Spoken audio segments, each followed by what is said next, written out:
Hello everyone. Welcome to the channel. Welcome back to the channel. I've gotten some comments asking about a position 4 tier list, and I love it. I love the comments. They mean so much to me. Um, so thank you for that. And I kind of want to just get straight into it. No need to have anything long going. No long intros. No point. Let's just hop into it.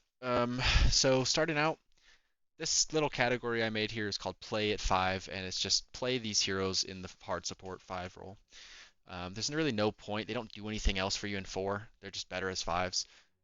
Chen, he tends to fall off, so if you have your 4 who, they typically like to be a little greedier in scale as support, it's not going to be great if you have a Chen 4. Undying, Jakiro, pretty similar.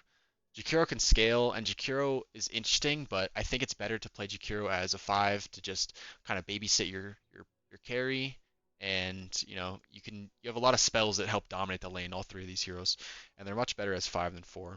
And just for that reason, I would stick away from them on 4. Just keep playing them 5. Excuse me. Okay, let's talk about the F tier. The F tier, these heroes are very bad, garbage. Don't play them. We got Clinks, Sniper, Dazzle, Silencer. We'll start on Clinks. Clinks is not a hero that can be played right now. He dies. He's so squishy. He's got decent burst damage, but it's never worth it because of all the armor going around. And kiting Clinks is just very easy. You just press Shiva's once, and the hero becomes a creep. He does nothing. Uh, People that are playing Clinks are probably going to play it as a hard carry right now, just so that it can go Bloodthorn and scale really hard and be like an assassin. Not a good 4. Sniper, same thing. Not a good 4. It's better as a core 100% of the time. There's no need to talk about Sniper really. He's just bad. Dazzle, they nerfed him so much. You can deny him Poison Touch. People were playing him for mid and off lane as cores for a long time a couple months ago, and now he's just a dead hero. Can't be played in really any role. I would not pick Dazzle at all. Silencer. Silencer is completely nullified by the fact that Disperser exists as an item. There's a lot of dispels, honestly, just as through items. Manta, Disperser, very strong items right now, make Silencer unplayable. Don't pick him, not even as a 5, I'd say. I mean, he can be okay as a 5 if you have the right game for him, but I would not play him at all. Let's go to D tier, Dark Willow. Starting out with Dark Willow, I just think this hero was good in the past because she could scale really well and become that late game beast that every game was going late game. And she would get a Midas, she would scale so hard, she would just become such a threat, and she's just a problem. It's Dark Willow. But nowadays, meta's switched. Not the best anymore. Same goes to Earth Spirit. Meta switched. He's not really that guy that can buy Heart Blade Mail as he was in the mid lane, which also made him a good 4 because you could flex it and you could threaten to have an Earth Spirit mid, or you could just play a 4 and it was okay. But nowadays, it's not that good. I would stick away from it. Ench. Ench is a better 5, but it can be played 4, and you get the creeps, you pressure towers, you play aggressive, you play fast-paced. Good tempo hero. Probably D tier just because of the fact that the win rate is so low and it's not really that popular, but it's good. I would also pick it as a 5. It's good as a 5. Better. Better as a 5. That's what I'd say. Mirana, this hero does not feel good. The arrow is a little bit difficult to land. There's a lot of mobile cores going around, and her utility is kind of lackluster. I wouldn't pick Mirana. Muerta, nerfed. Same as last meta. Scaling 4s aren't really becoming as popular as they were because of the Midas and the long duration games. Arc Warden. Vessel is good on him, and it's really funny to watch Arc Warden just melt someone with Vessel and Flux, just solo kill, and it's a decent 4. You can be kind of a weak laner and a nuisance to your off laner because you just don't have a 4, but it can work. It can definitely work. You have to be a lot greedier though. But yeah, you need to be a niche arc player probably to make it work as a 4, but it's definitely possible. Ogre is not a good hero. It's a little bit better than the F tier heroes. It's playable, but it's so hard to make work, and I would probably stick away from it. Phoenix is probably a better 5. It's got better saving potential, and it has no real catch for 4, and that's probably why I would put it away from 4 position, so D tier, but it's much better A or B tier for a 5.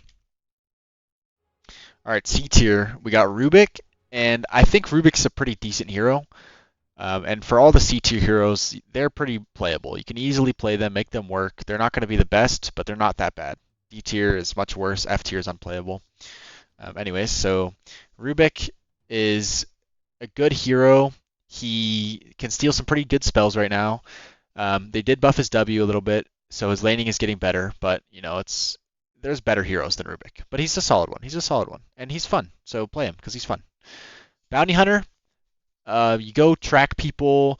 The Ags is nice. Phylactery's kind of cool. You can buy solar, drums, blade mail. You can buy whatever you want on this hero and make him work.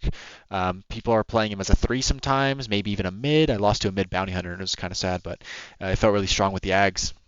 So this hero's in a pretty solid spot, I'd say. Maybe it's even better as a core than a support, but that's up to the bounty players to decide. But yeah, definitely a solid support. Clockwork, I think Clock is honestly a better 5, but I'm leaving him in here because he's a good 4 as well. And Clock just initiates. He's a great melee hero. He can do a lot, but I think he's better as a 5 because he pairs better with some of the carries right now.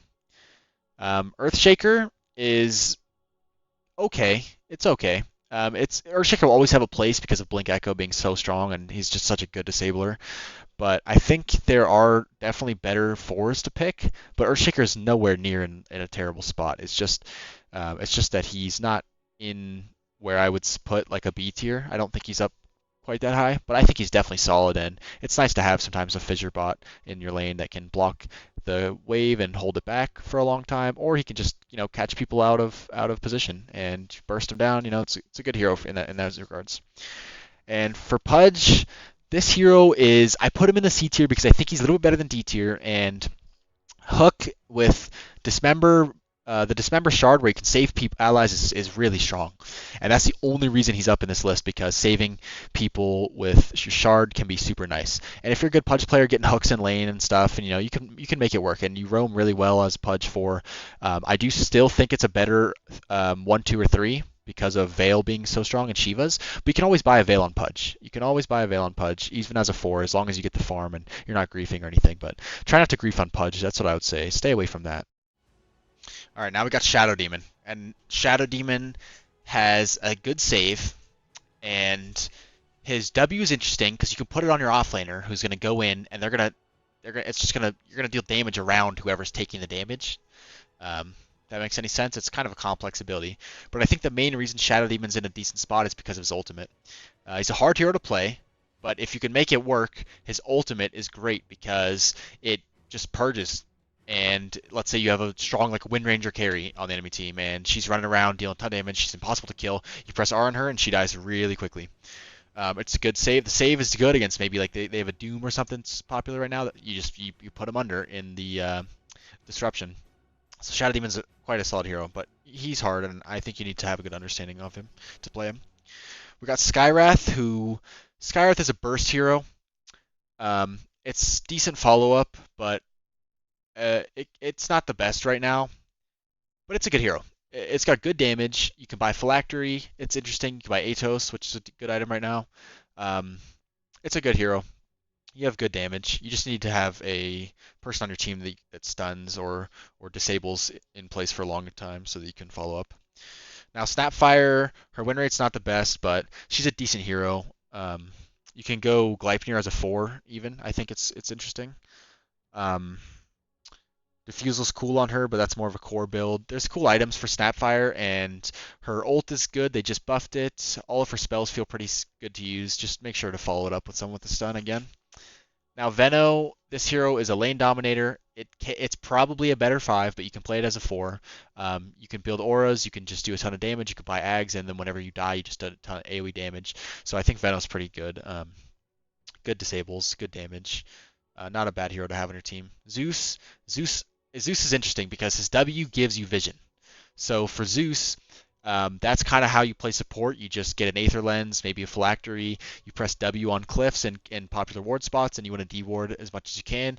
And then you have your ult to see if they're smoking or if they're running at you. You can just press ulti before a team fight to see all their heroes to get a good idea and help your team win the fight. So he has a lot less utility than team fight utility, let's say, for example, but he does help with the vision department, and that's pretty huge. So I think he's a solid 4 position.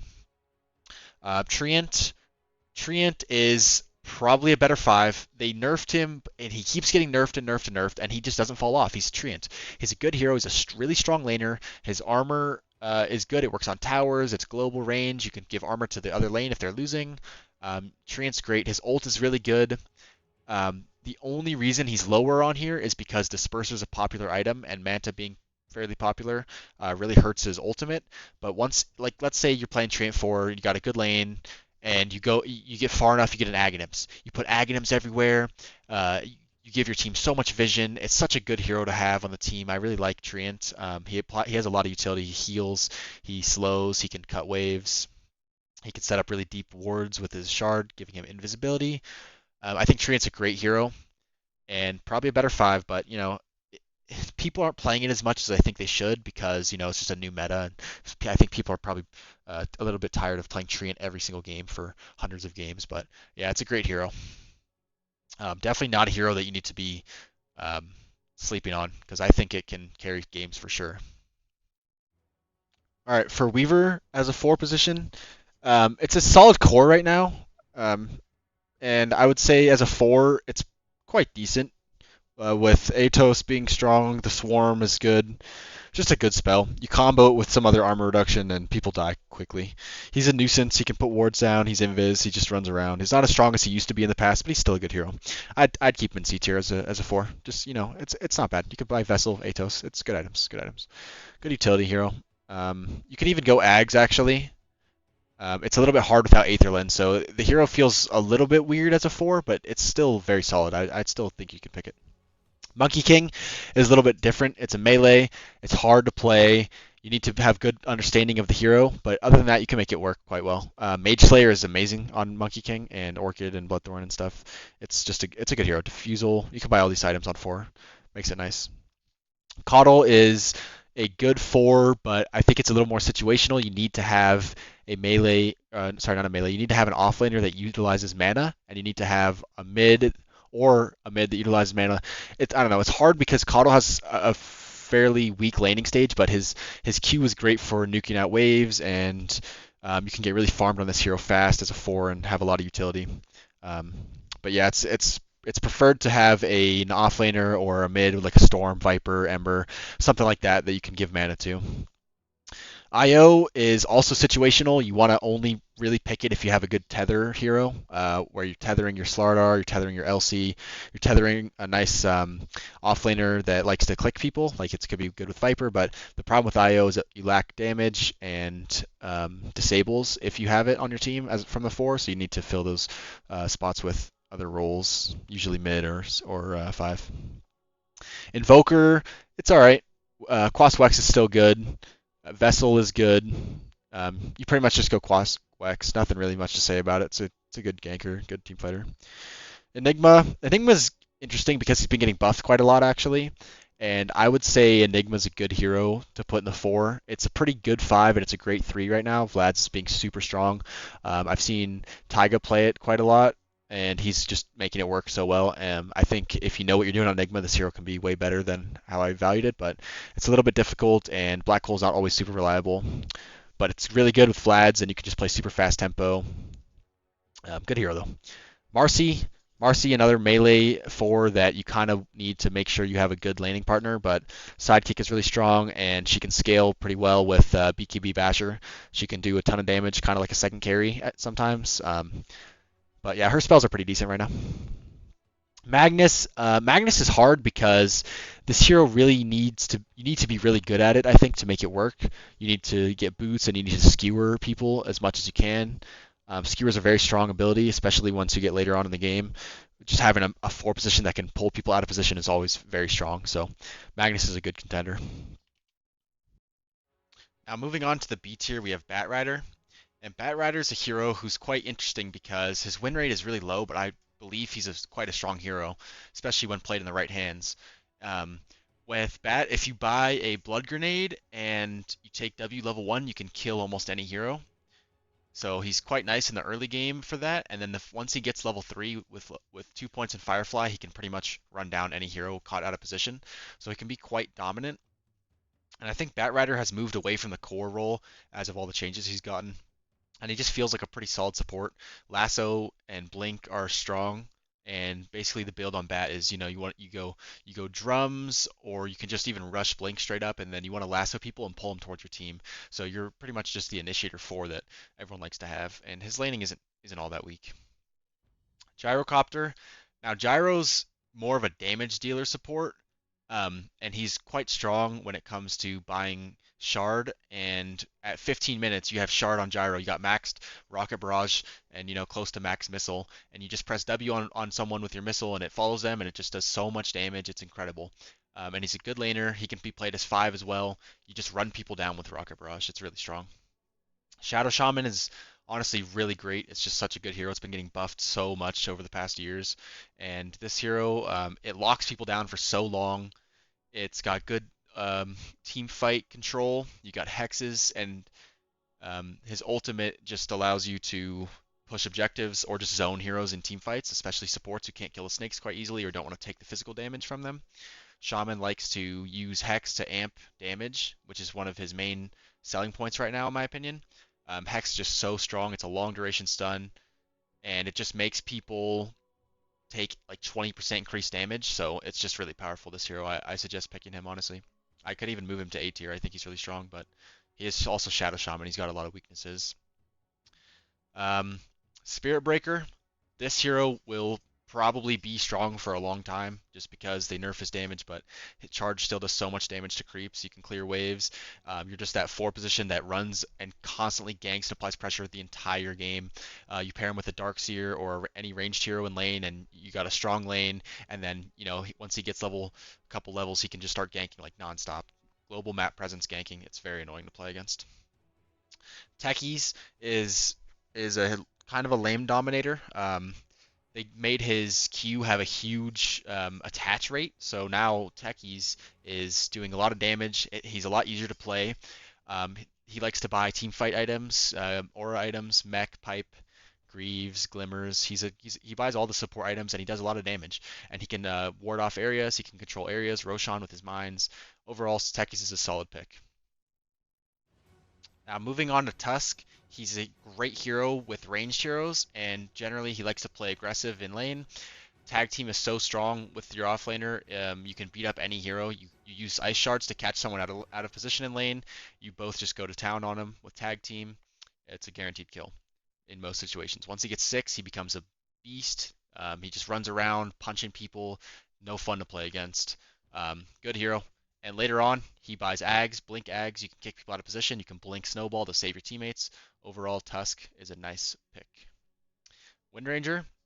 So what's interesting about Windranger is if you could play her 2 ways. You could play her either the aggressive way and the damage dealer way, where you go for maybe a Gleipnir, Atos first or Maelstrom first. You finish that into Gleipnir. You do a ton of damage and you're setting up kills. Get a blink with Shackle Shot, or you can play more of a um, team fight disruption build where you get some like arcane boots or like you usually want to get an Aether Lens and a shard. Not always Aether Lens, but you always want to buy your shard on this hero, and you just press that big shard AoE where it moves people and you just push people around. You cause a huge problem in team fights. It's no fun to team fight into a win because you're chasing someone and she uses that to push you away, and then you can't catch up with someone.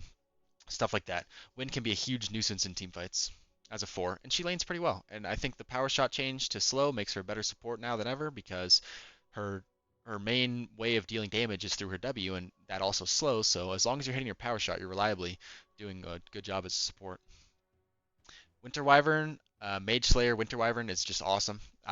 If I ever have to play it as a support, I pick Wyvern, I rush Mage Slayer, I get a Wraith Band, get a Brown Boots, and go Mage Slayer. And then you press Q, you fly, you apply your slow and damage on everyone you can. They're hit with a Mage Slayer, so they're doing less damage. Your impact is huge. Curse is a good spell. Um, yeah, I mean, this hero's just really strong. The only problem I would say about Wyvern is you need to watch out for her really weak laning. But other than that, if you can make it through laning stage, you're good to go. This hero's great. Now, Centaur is a cool one because this hero's usually always been an offlaner, but people are playing it as 4 and 5 nowadays, and you just max your stun. And ever since they changed the fact that you can move while setting up your stun, it's so much easier to land. So now you don't have to have a blink all of the time. You can still land your stun without it. And so if you're playing support, you get like some tranquil boots, and then you run at people, press stun, and then press double edge, and you're doing so much damage for a support in the early game. It's unreal. And then you've got Stampede to save people, to run them away for things. If your carry's getting gone on or needs to get out quick, Stampede. If you need to catch up to someone, Stampede. This hero is so good as a 4 and a 5, um, but it can be a bit greedy sometimes, so I think it's good if you can get away with it as a 4, and you should probably get yourself a ranged offlaner, but if you can get all those things, this is a good hero to first pick as a support. Alright, now we got the A tier. These heroes you would probably want to pick them above the rest. So Grimstroke, first one. This hero hasn't really been touched all that much. He's just been strong for so long now, the past like 8 months, I want to say. Um, so you just get some hero that wants to go in front or initiate, and you press E on them, and it's just OP. You can press the E whenever to pop it early, to stun early. This is just so strong. His other spells are great. His W is really nice. His ultimate is great.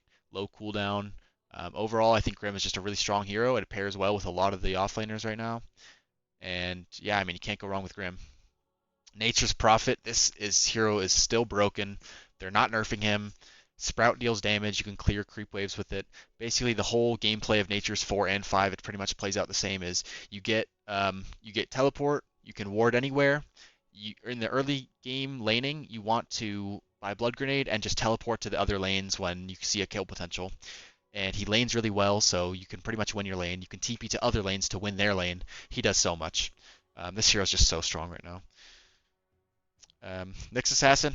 Ooh, this might be one of the biggest come-ups of the patch, I say. I feel like people weren't really paying too much attention to him for a while now, and with Vendetta and the Dagon build, you're just one-shotting cores throughout the entire match. Like, you're one-shotting most heroes.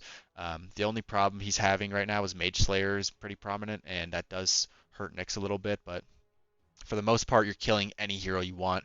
You walk up with Vendetta, you immediately hit them with Vendetta, you press stun, then you press Dagon, and then you press his W, which I believe is called Mind Flayer, and it's just ridiculous. You're doing so much damage on a hero, and he really is an assassin, Nyx assassin.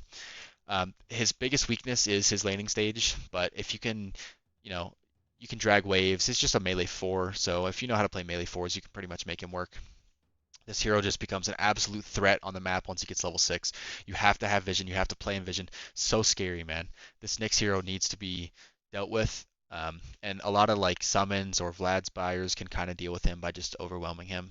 So he's got a lot of weaknesses, but he is one hell of a strong hero right now. If we move on to Pugna, he's just an all-arounder. He does everything a support wants. He wins lanes. He might be the best laning support in Dota right now. He's so strong. He has great stats. His Q just demolishes buildings, demolishes them. You can rotate anywhere you want and just break towers. That's pretty much what you do after post laning stage on Pugna. You win your lane super hard, then you just go and break all the tier 1s. You can heal, you can save, you can do everything. You can do it all. Pugna's a great hero. Can be played in the 5 especially. So Tiny has been getting buffed a lot on his Avalanche and Toss combo, doing more damage now, so the hero just feels really good, and they will always make a way for Tiny to work as a support. You toss back, you have stuns, you can buy Force, Yule Staff, you can get a Wind Waker, you can be really useful throughout all stages of the game. You can even scale, and Phylactery and Con is really cool on this hero. Let's say you're a support having a really good game, you get a Conda, and you're going and you're one-shotting heroes almost kind of like Nyx, but you have a lot of control as well. So Tiny's just a great hero. Usually you want a ranged offlaner though, because it can be somewhat weak, but it's a good roamer, and it just does a lot right now. Now we have the best of the best supports. We have Lion, Hoodwink, and Venge. These heroes are so strong. If you want to win MMR, you need to pick these heroes. Lion, he does so much in mana burn.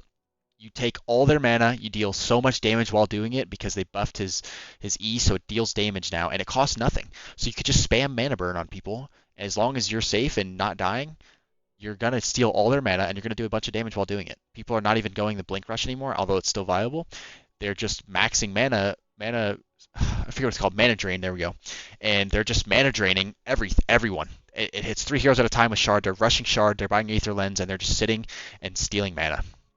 It's so strong. It's crazy. Hoodwink, this hero's a beast. You just do so much damage. Mage Slayer and Gleipnir make her so strong right now. You pretty much go Arcane Boots into Mage Slayer every game, and you apply Acorn on every single person. Mage Slayer gets applied to them.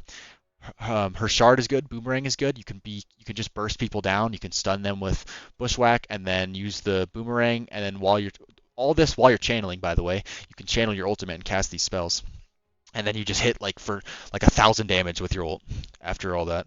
And so her burst is great, and she just does so much damage, and her E gives cast range and attack range, so you can do all this safely from the trees. She's a real rat to play against, really is. And then Venge, this hero is the best hero in Dota in my opinion. She can be played as a core, although I think she's much better as a support. You just buy Ags, you buy drums, Vlads, Solar, Force, whatever you need. Whatever the team needs, you buy it. Swap is so strong. With the level 10 talent, you can be doing 300 damage to people aggressively and swapping them out of position, or you could use it to save your allies and keep them free. Your carries should not be dying while you're playing Venge because this hero's so OP. You can go and suicide, and it's hard for them to kill you because you have a 300 HP shield after you saved your carry. So it's so good. It works in 5, it works in 4, it works in 3, it works in 1. You can play it wherever you want, and it will dominate. Such a strong hero. Um, I mean, I would just first pick this every game I could. Every time I get support, I'm first picking Venge. I will do it, no matter if I'm playing 4 or 5. So, yeah. And that wraps up the 7.35B soft support tier list. This is only my opinion, so don't take it too seriously, but this is what I view as the strongest heroes in this role. There's a bunch of niche picks you can do. 4 is a very versatile role in my opinion, so you can kind of make anything you work as long as you're good enough at the role and you have a good understanding. Like picking Arc Warden, for example, like it might not seem it seems pretty off meta, but I think it's quite strong if you know what you're doing and if it's in the right game, has the right scenarios. But that's gonna have to wrap it up for this one. I hope you enjoyed watching, and I'll see you next time.